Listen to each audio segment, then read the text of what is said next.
Welcome to the PinkpillRx podcast, hosted by Katie and Jay Fillmore, where we navigate complex and thought-provoking topics surrounding women with a focus on education. For shorter form content, follow us on TikTok, Instagram, or YouTube at Caters88 or PinkpillRx. That's KATORS88. If you enjoy this podcast, please give us a follow and maybe a nice review. Happy birthday, Jay.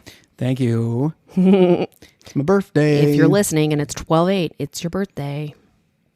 Thank you. It's not my birthday right now. As we're recording, it's not. But I'm sure I'm having a great day when this is. I sure hope so. That's a lot of pressure on me, though. You know, it is. It's a special kind of pressure when your spouse's birthday comes around. Yeah, it is. Yep. Yep. It's a unique one. Yeah. So this episode, I just found some interesting information out that I was unaware of that I wanted to share. And it's about the criminal justice system and women. This is not a comprehensive overview of women in the criminal justice system. There is so much here, I'm sure, that I am missing. But this is just stuff that I hadn't personally thought about before. So the first thing, have you ever wondered, when were women allowed on juries? I have not wondered, but you know what? I know it was after they made that film, 12 Angry Men. Back in like the 40s or 50s or something. Yeah, I never saw that. Because I wanted to be in the play 12 Angry Jurors at my high school. Okay. But it was based off of 12 Angry Men. And it changed. Oh, how they do it now. So here's just like a little history leading up to when they were allowed. Okay. So in the earliest 20th century, before 1920, most states flatly barred women from jury service. The argument was that jury duty would distract them from their domestic role. Distract, not inhibit. That's interesting. Did you think, they got the kids? Yeah. You know, he works. It's inhibiting the family unit, but instead it's distracting. Distracting. Because it gets you out in a professional environment, maybe? Anyway, just interesting word choice. Yeah. So after women got the right to vote, there were some states that did allow jury service, but others didn't. So there was not like a federal law. It was state by state. And those that did often required women to voluntarily register while men were automatically summoned, kind of like today, right? Yeah. In 1927, there was a case, Strouder versus West Virginia, where they argued that the early precedent that was set in 1880 that allowed, that technically held that excluding black men from juries violated equal protection. They were like arguing, well, that should extend to women, but the court didn't extend that reasoning to women in that case. Okay. So early female plaintiffs had little constitutional support to build on after that particular court case. There was another case in 1946 where Gwendolyn Hoyt was convicted of murdering her husband after an all-male jury trial, because you got to remember, these women who go on trial are being judged by an all-male jury. Right. So she murdered her husband, and she argued that her conviction was unconstitutional because women were automatically exempt from jury duty unless they registered voluntarily in her state. So it wasn't a jury of her peers. It was not a jury of her peers. The Supreme Court rejected her argument, ruling that the exemption was not arbitrary and that it was reasonable to relieve women from civic duty due to their role in the home, and that it did not impact meaningfully her conviction. There was some state level challenges. So in California between the 20s and the 30s, women's groups were arguing to be on juries and stuff, and they often failed in their petitions. In Massachusetts in 1949, women argued exclusion violated the state's constitution's equal rights clause. The state of the high court dismissed it. Missouri, Alabama, and Texas in the 40s to the 60s, several women raised equal protection or due process challenges in state and federal courts, but each was denied based on the precedent that jury service was not a right but a civic privilege. Okay. Okay. Well, guess what? Let's fast forward to 1975. That late. 1975. Taylor versus Louisiana is the name of this case. So before 1975, many women who stood trial or were parties in civil cases faced juries composed entirely of men. In states where women were barred or excused by default from serving, a woman could be judged by 12 men while having no legal right to have a woman included in that jury pool. So women on trial and female victims both encountered legal systems shaped by male perspectives. Prosecutors, defense attorneys, and judges were almost all men, and the jury reflected the same bias. So they were like just inundated with men. So in comes Taylor versus Louisiana, which ended this practice. And guess what? What? It was brought on by a man. I was just wondering that. Billy Taylor, who argued that excluding women from juries violated his Sixth Amendment right to a fair cross-section of the community. Whoa. So ironically, it took a male defendant's case to secure women's rights to be part of the jury system. That's why male voices matter. But I don't know if it was for altruistic purposes, but you're right. What important it is to have male voices. This is a prime example. All these women fought for how many years to get decades. A jury of their peer. And then one dude comes up? And one dude comes up and says, hey, this isn't a jury of my peers. Yeah. And so then what? So at the court, it was a federal ruling that then made it to where women were to be included in the jury of one's peers, that they were to be included, like that they were to automatically be in the jury selection pool. Question. So did this go up to the Supreme Court? Was this just a district court? Yes. Taylor versus Louisiana was a U.S. Supreme Court case. Okay. Which is great because it was appealed to the highest court. But then I wonder if it's been legislated since then, because you can, like we saw with Roe v. Wade, you can have a precedent overturned by a future Supreme Court. True. This decision, though, he won this, and it overturned his conviction. So because he had argued that the jury was unconstitutional. Yeah. And so the Supreme Court said, yes, the jury was unconstitutional. Yeah, what was he convicted for? Kidnapping a woman and committing aggravated rape. Oh my God, that is not what I thought this was going to be at all. Yeah, so that was not altruistic. Holy crap, man. This was not altruistic. No. It was a loophole because he wanted to get out of his punishment. Yeah, so he was tried and convicted, all-male jury. Louisiana law at the time only included women on juries if they filed a written request to serve. So Taylor's defense argued that this exclusion violated his constitutional right. The Supreme Court said, yeah, you're right, buddy. And then he just walked. The Supreme Court ruling did not exonerate him. Oh. They declare him innocent. It vacated the conviction and remanded the case for a new trial. Thank God. After the decision, Taylor was retried and convicted again in Louisiana. His sentence was reinstated, and there's no public record indicating he was ever released early or exonerated. Got it. Okay, that's much better. So he won the constitutional argument, but lost his case again on retrial. Yeah, because they just awarded him a new trial. Right. Not a declaration of innocence. Right. That poor woman. What was her name? Her name was never publicly released. Understood. For victimization purposes. Mm-hmm. Well, I think she's the one that should be known for this. Have you served on a jury before? No, I have been summoned 3 times, and all 3 times I was breastfeeding. Right. And so they didn't choose me because I was breastfeeding. Yeah. And I had whatever, I don't know, there was whatever the loophole is for that. Yeah. I would be personally interested in serving. I served on that one. You did. You served on a false 911 call one. I did. That was a wild one. That was wild. You were so disappointed when you found out what the case was. I remember. I was like, you're like, just a fake 911 call. And it was everything. There was affairs. There was death threats. There was it was insanity. A huge backstory behind this thing I had no idea about until how many times we got sent out of the room. Because it was like not applicable to the case. After it was the opening statement of the defense, he got 2 sentences in and the judge sent us out. It was unbelievable. Yeah. Well, I wanted to touch on a couple things that affect women just in the criminal justice system in an inequitable way, in a way that maybe men are not as impacted. Mm-hmm. There is a lack of menstrual products in prisons, apparently. Oh, shoot. Oh, no. And it's one of the most consistent documented forms of gender-based neglect in the U.S. So there's limited or no access. So many facilities historically treated pads and tampons as luxury items rather than basic hygiene needs, which meant that women often received a few thin pads per month, sometimes only 2 or 3. and had to buy the rest from commissary, where prices are super inflated.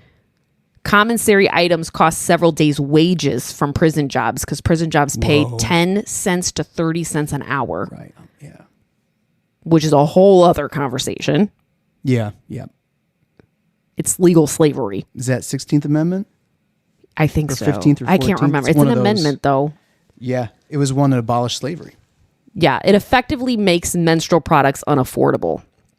So when products run out, women resort to using toilet paper, socks, mattress stuffings, torn shirts, torn sheets, which often can lead to infections and rashes. Right. Some report being denied extra pads as punishment or having to prove they are menstruating in order to get them. Sometimes people are like reusing these products as well, that they're like makeshifting, which are leading to bacterial vaginosis, yeast infections, toxic shock syndrome. That one's freaky. Yeah. There was the First Step Act that was that happened in 2018. It required federal prisons to provide free tampons and pads, but state and county jails, where most women are actually held, aren't bound by it. Some states individually have passed their own laws mandating free access, but implementation is still inconsistent. Dang. In interviews collected by the Brennan Center for Justice and the Marshall Project, women described trading food or sex for tampons, bleeding through uniforms during court appearances, and being written up for destruction of property for tearing sheets to use as pads. It just reinforces that prisons were designed by men for men. Mm-hmm.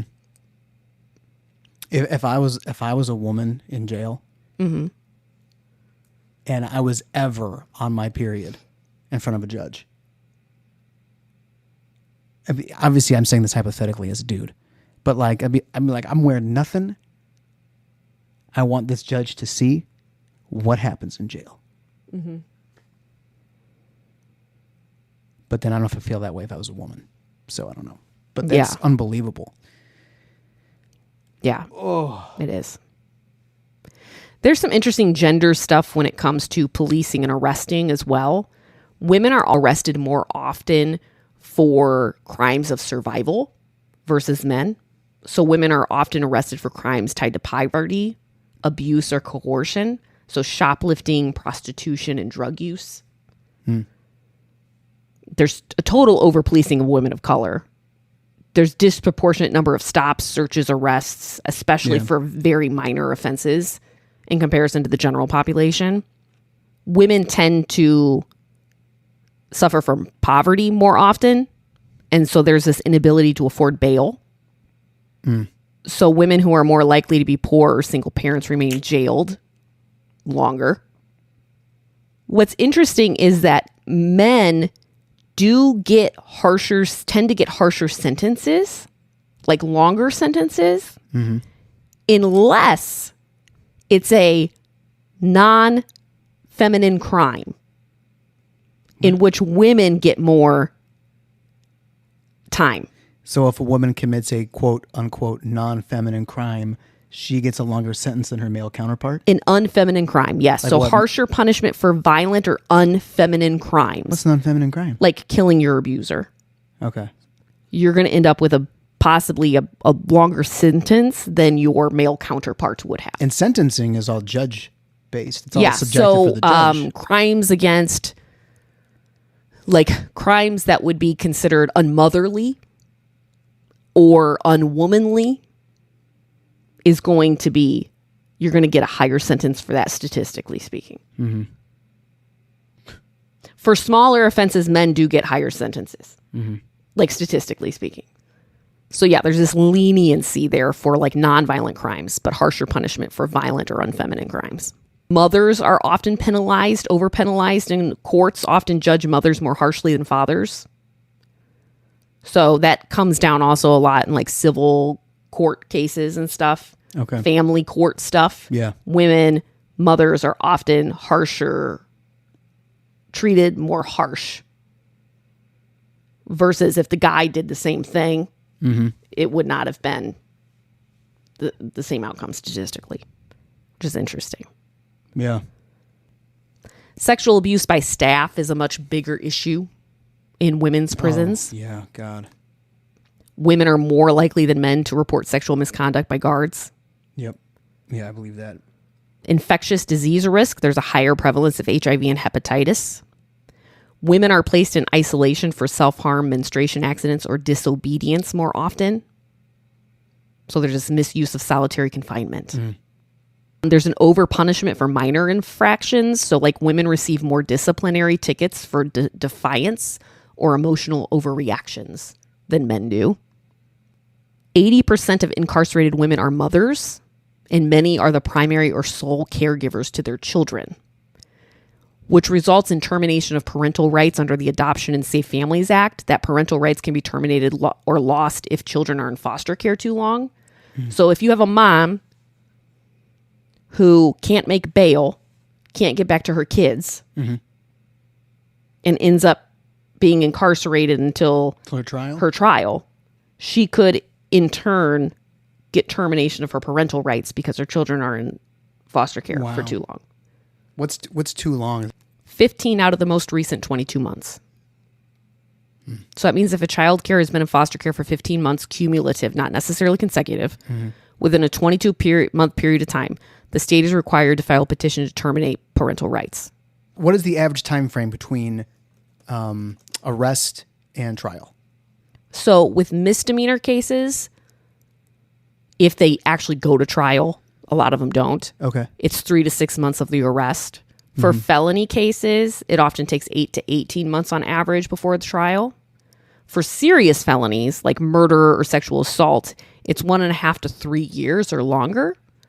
So it sounds like felonies, for a chunk of felonies and a huge chunk of very serious crimes, you're going to lose your parental rights. And imagine if you're in there and you didn't do it. Here's the thing. The most common felony women are arrested for in the U.S. is drug-related offenses, particularly possession or distribution of controlled substances. So they account for about 30 to 35% of all female felony arrests and convictions. Property crimes comes in second, such as larceny, fraud, forgery, or embezzlement. And that's 25 to 30%. And then the violent offenses is about less than 15%. Okay. So you have the majority of women in there for drug offenses or property crime offenses that maybe they're not even convicted of. Yeah. If you can't make bail, you're stuck there for 8 to 18 months. And if it hits 15 months, then you lose your kids. There's a mandate in the legislation. Unless there are some exceptions, like if the child's living with a relative, that's different. Or if the state agency hasn't provided the services required to help the parent reunify. But it disproportionately affects penalizing poor parents, incarcerated parents, or parents dealing with addiction or disability that might have issues having their children for those 15 months out of consecutive. Yeah. I remember I think it was called Dope Sick.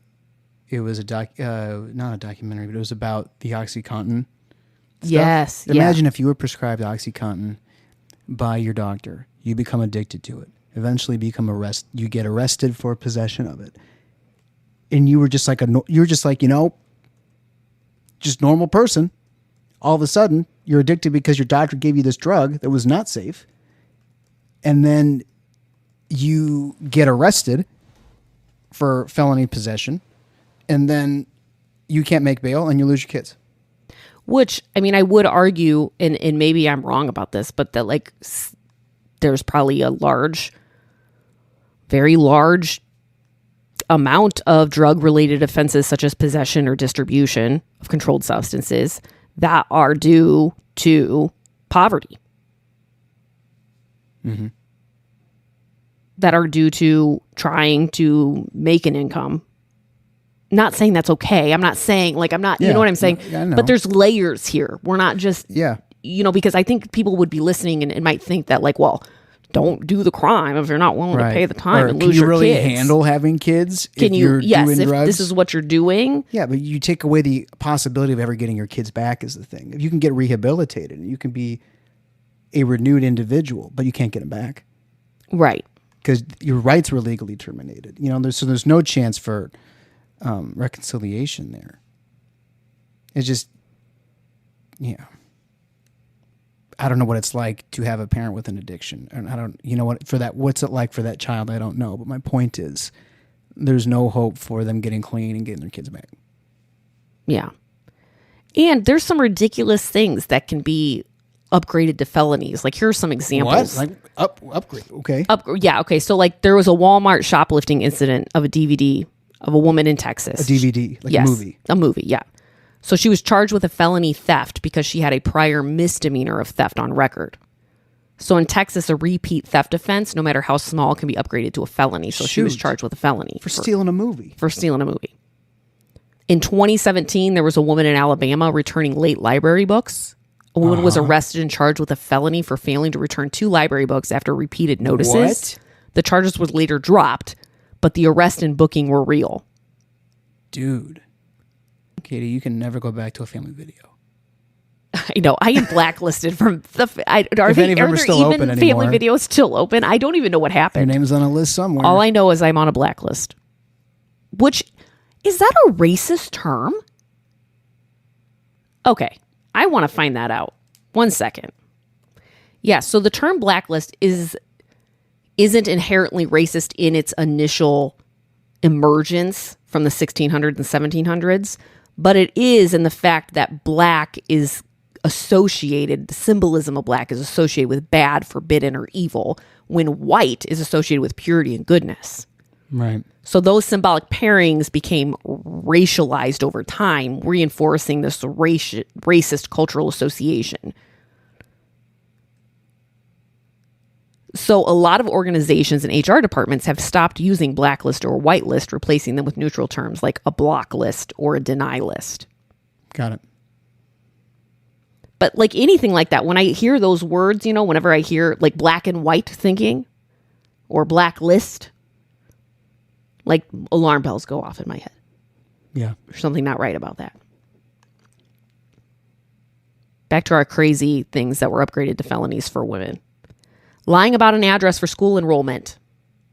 A single mother used her father's address so her children could attend a better public school. She was convicted of a felony and served jail time for it. Voting while on probation in Texas. A woman cast a provisional ballot that wasn't even counted, unaware she was ineligible to vote while on probation. She was sentenced to 5 years in prison. Oh my God. For illegal voting. Oh my God. And charged with a felony. Some of these are so bad. Like, I get, why are you going to steal a DVD? Not worth the risk. But then you can say that, but then you can't ignore that the justice system has problems. Yeah. You can't, come on, you can't just whataboutism with it. Yeah, but what about that? They should have done the crime. We got to pay attention to the systematic problem too, dude. And our justice system is all punitive. It's not rehabilitative or restorative at all. Right. And that is a huge issue. There is not the mental health support that's needed. There's not the rehabilitation that's needed. And it's almost comical is the wrong word. It's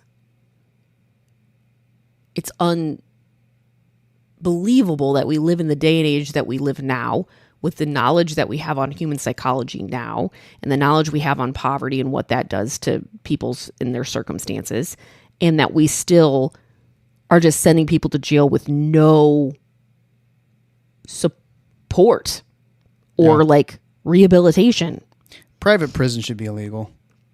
That it should be. You cannot make prisons profit. For profit. Yeah. Yes. It should be outlawed. Horrible. Yeah. Unbelievable. Because then you're going to try and get more people there so you can make more money. Yeah. The whole system becomes crooked. Another thing that's a felony that I could see people easily falling into, specifically women, is that if you hide or lie about the whereabouts of an abusive partner, you can be charged with aiding and abetting or obstruction of justice, which are both felonies, even if you're motivated out of fear. Yeah. So you think about the manipulation and the influence that an abuser has on a woman. It would be easy to understand why she might lie or try to protect them. Yeah.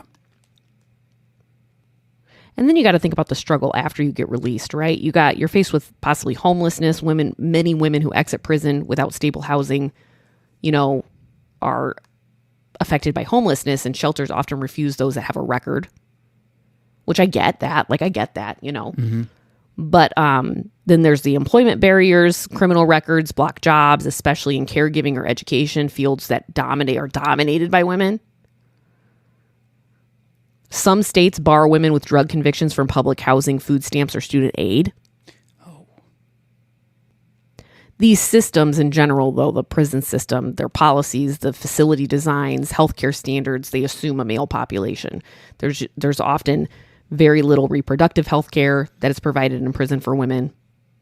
Many women who are incarcerated are survivors of violence. It's estimated that 70 to 90% of women who are incarcerated have been a victim of violence themselves. Wow. And there's this cultural media bias against women too, where there's a lot of moral judgment. So courts and media often frame women offenders as either monsters or fallen women. Women are punished not only for their crimes, but for failing to meet expectations of femininity, motherhood, or remorse. There was a news story about a woman who the news story line was baby, something to the effect of baby rescued after being left alone for I forget how long it was, for 4 days unattended or something like that. Okay. The story was the mom freaking died from postpartum complications, and the newborn they found with the mother, and the newborn was still alive. But the news article, the headline, made it sound like the mother was neglectful. Yeah, baby was left. The baby was left. Jeez. There is often a spinning, and I get that there's sensationalization and stuff like that from the news and the media. Mm-hmm. I get that. But the mother died from postpartum complications that probably could have been caught, which is a failing in and of itself. Yeah. But the headline is that the baby was left alone. So there's just a lot of cultural bias against women too when it comes to crimes and criminal justice. But at least we get to be on juries now, everybody. Can you imagine being a woman going up against a jury of all men? All dudes? No. Oh, God. Especially if it was like a situation where you defended yourself against an abuser or something. Right. Yeah, and all the guys are like, okay, what was she wearing? Yeah. That kind of conversation, that genre of conversation. Right. Or guys being able to empathize, with the male victim if there was one in this case. Right. But not women being able to empathize or understand the female point of view. Yeah. Which, that's not what being on a jury is being able to empathize with somebody. I get that. That's not my point. But the point is it's supposed to be representative of the community. It's supposed to be representative. Exactly. Yeah. And there's a reason for that. But not until 1975, folks. Jeez. Until the man. No, that's a wild. Meanwhile, women had been fighting for it for decades, getting turned down at every opportunity. Yeah. And then this, piece of work, Billy, who was convicted for this, and then he makes it happen for everybody. Yep. It's crazy. Crazy story. Crazy.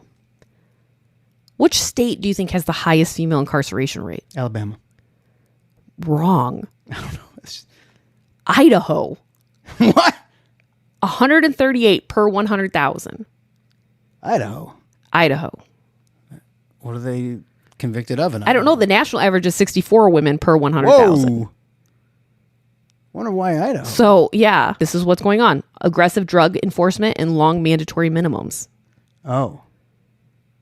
So it might just be a disproportionate amount of justice. Yes. A disproportionate amount of crime. Right. Limited access to treatment or diversion programs. High poverty and low availability of public defenders. and punitive parole and probation policies. Oklahoma in particular, which is behind Idaho at 130 per 100,000, held the top spot for years until Idaho surpassed it, and both states are often cited for incarcerating women, especially mothers, for nonviolent drug and property crimes. Okay, well, that's what I have for the criminal justice system. I know there's so much more than that, but I am maybe I'm some curious. people will email in or comment about it with other criminal justice system notions to be explored. So keep them, if you have anything that comes to mind, please send them our way.